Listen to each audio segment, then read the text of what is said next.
So our presentation is on a journal article called Narrowing in Face and Speech Perception in Infancy. And my name is Ashley. My name is Jolie. And my name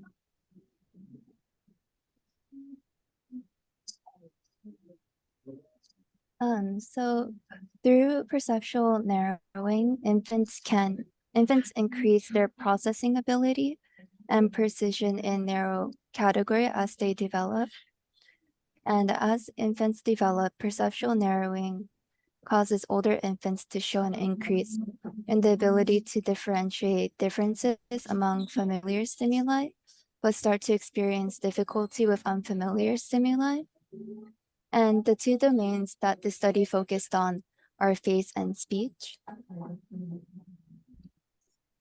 So in previous studies found that speech perception in infants have similar developmental course and timing as face perception. And the main hypothesis was that are there relation between narrowing in face and speech perception in infants? And there were two correlation hypotheses, negative and positive, and narrowing in face perception should correlate negatively or positively with that in cross-linguistic speech perception. And this timeline is a face-relevant cascade over developmental time. And the domain general hypothesis would predict that narrowing in two domains are related. Specifically, researchers expected that 3-month-old would discriminate within all four stimulus. And by contrast, if no relation can be found, it might suggest that narrowing is driven by domain-specific mechanisms. Okay, and for methods, we have the independent variable and the dependent variable. The within subject independent variable is the stimulus type, and the between subject independent variable is age, and the dependent variable is habituation time. So this was a within subject design, meaning that all participants of varying ages were subjected to the same procedures and trials. There were 72 Japanese infants who participated, 18 3-month-olds, 18 6-month-olds, 18 9-month-olds, and 18 12-month-olds, all of whom had no prior exposure to Caucasian individuals or English speech. And there were also 33 other infants that also participated in the study, but they did not complete all four conditions and therefore were excluded from the data. And then for materials, for the face discrimination conditions, we have 2 images of a female Japanese face with a frontal view for the own race facial stimuli, and then 2 images of a female Caucasian face, frontal view for the other race facial stimuli. The faces in each face race category had similar facial features and neutral expressions to ensure that looking time was based on identity relevant cues rather than low-level perceptual cues. And for consistency, all photos were the same height and were on a plain black background in the center of the monitor.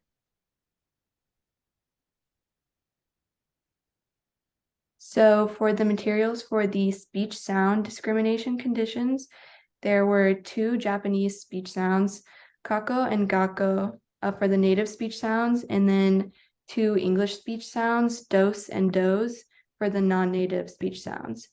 These speech sounds were chosen because they are common for their respective language, but different from common speech sounds in the other language. The frequency and occurrence of each speech sound was also the same to keep infants from using speech-irrelevant perceptual features such as loudness and length to discriminate between sounds. So for the procedure, it was a habituation, dishabituation procedure. And for the habituation portion, infants were habituated with the face using habituation trials. Each trial For each trial, infants saw a Japanese face image on a monitor. The image was taken away when the infant looked away for 2 seconds or looked at the image for 20 seconds. And habituation was reached when the looking time for the last 3 trials were shorter than half of the average looking time for the first 3 trials.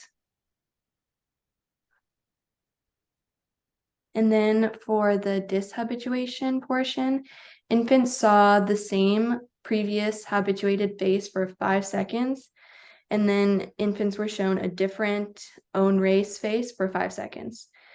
The procedure for the own race face condition was the same as the other race face condition, it just used the Caucasian face images rather than the Japanese face images.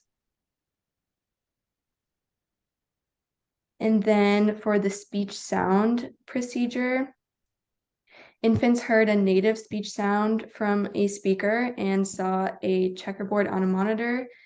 Looking time at the checkerboard was used as a measure of infant attention to the speech stimuli.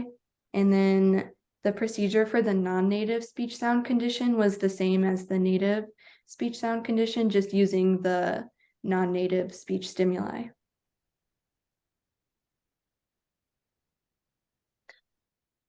So the habituation performance results, the post hoc analysis indicated that 3-month-olds needed longer time to reach habituation than 6, 9, and 12-month-olds. There was no difference in total habituation time that was found among 6, 9, and 12 months old. There was no main effect or other interaction that was significant other than age. And then for the dishabituation performance, they calculated the dishabituation score to represent infant discrimination performance for own and other race faces and native and non-native sounds. The dishabituation score is calculated by subtracting the looking time for the habituated stimulus from that for the novel stimulus on the dishabituation trials. A dishabituation score higher than 0 indicated that infants were able to discriminate the novel stimulus from the habituation stimulus. A stimulus type, experience, age, and gender mixed ANOVA indicated that infant gender did not significantly affect dishabituation performance for faces or sounds. And then results from a between subjects ANOVA for stimulus type and experience showed no main effect of order or interactions. This suggests that the order of the 4 conditions did not affect discrimination performance of the infants. The results suggested the difference between discriminating own race, native, and other race, non-native stimuli was affected by the age of the participants. The significant interaction indicated the emergence of narrowing in the perception of faces and sounds. So the outcome suggests that perceptual narrowing in face and speech sound perception did not differ across those 2 domains. So these results indicate that infants at 3 months of age were able to discriminate among faces from their own race group as well as among faces from the other race group. They were also able to discriminate among native speech sounds and among non-native speech sounds. For the 6-month-old participants, they could discriminate between own race faces and native speech sounds, but they could not discriminate between other race faces and non-native sounds. This suggests that narrowing had occurred by this age.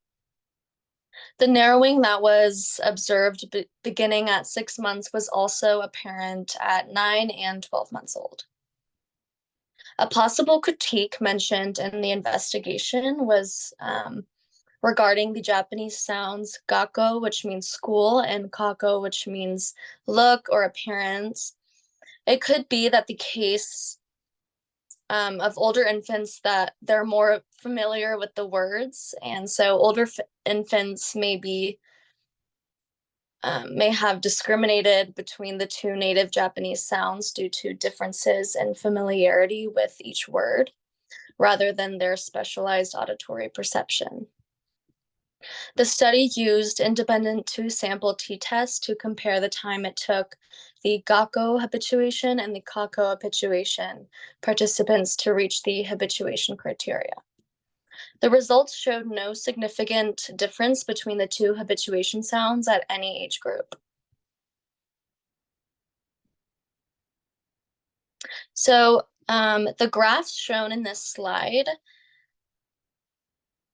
reveal the results for the face discrimination and the speech discrimination, and how the infants were more likely to discriminate or not regarding their age.